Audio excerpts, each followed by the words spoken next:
Each culture has a unique set of beliefs, customs, and rituals that follow the death of a significant other. One culture that stood out to me was the native Hawaiians' cultural perspective on death. I discovered that there are only about 8,000 pure Hawaiians remaining today. This was a shocker due to the size of all of the islands of Hawaii. Death occurs everywhere. There are different places where murder is more popular than illness. For example, in Hawaii, the main causes of death include natural deaths, accidents, illnesses, and oftentimes homicides as well as suicides.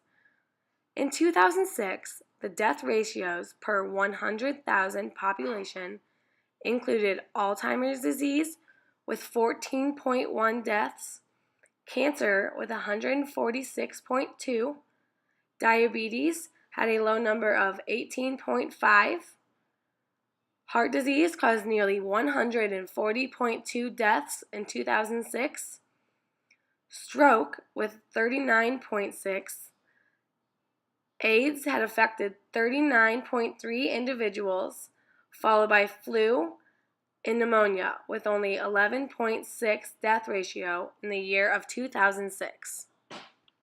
Like many places surrounded by water, Hawaii is prone to natural disasters such as hurricanes and tsunamis. These disasters count for the majority of deaths within the island. Kubler-Ross claims that natural disasters cause sudden, unexpected losses, promoting a crisis event for the people who are experiencing them. Unlike an illness where death is merely expected, a crisis is a spur-of-the-moment experience in which many people do not cope well. It is often which people who are grieving over losing a loved one question their own existence. How is it fair that a natural disaster killed my brother, but not me? Why did I deserve to live and he didn't? Those are various thoughts that go through the mind of people grieving over losing a loved one due to a natural disaster. Like all islands, the Hawaiian Islands are surrounded by water on all sides of all of the islands. Many natural deaths occur because of this. All of the water leads to tsunamis and hurricanes, in which Hawaii is prone to. In past years, Native Hawaiians were not sure how to cope. They grieved in a negative manner. Such grieving included remaining in the house for several days. During these days, only family was allowed in the house. They would tell stories to remember memories of the deceased individual. However, no one was able to touch the body. The thought that no one could touch the body was because, since the body was now empty, Native Hawaiians believed that it could take over the power of the living when contact is made.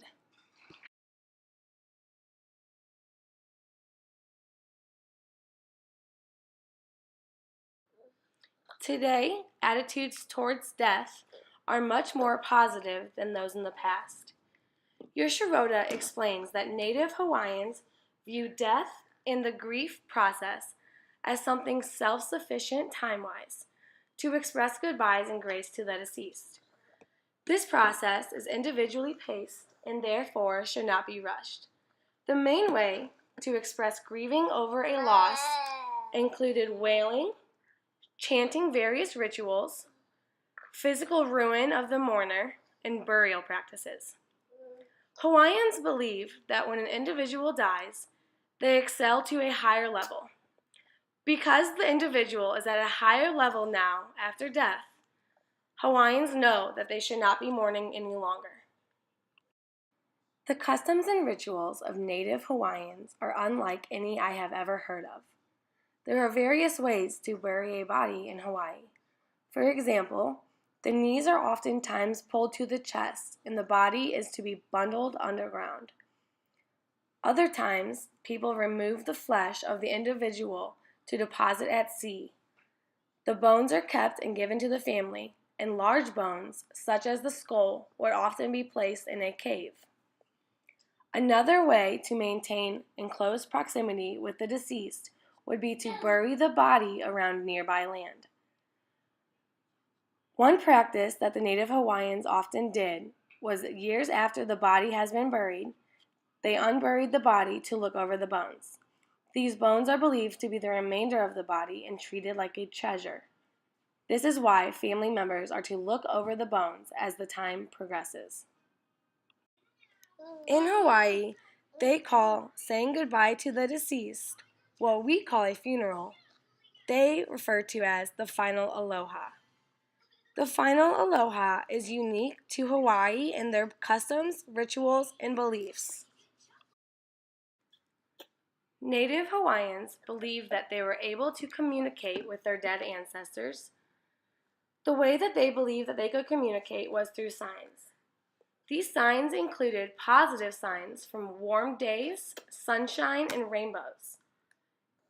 They also included signs like fate, for example, dropping a spoon in front of a picture of the deceased would mean that they are thinking about you. It is a positive sign. Anything that were to represent sharks or turtles are believed to be a form of positive communication with the deceased as well. Another belief that the Native Hawaiians hold close is that cremation is not acceptable. This is because the bones are seen as a remainder of the body in which the family treasures. Two major ways in which people of Hawaii express their grief are through storytelling and the ohana process. Green and Beckwith explain that although the body is dead, Hawaiians sought the spirit to still be alive. In this case, storytelling is the best way to keep the spirit alive. After the dead passes away and family members remain inside the house for a few days, only family members are allowed in that house. Storytelling often occurs within these days.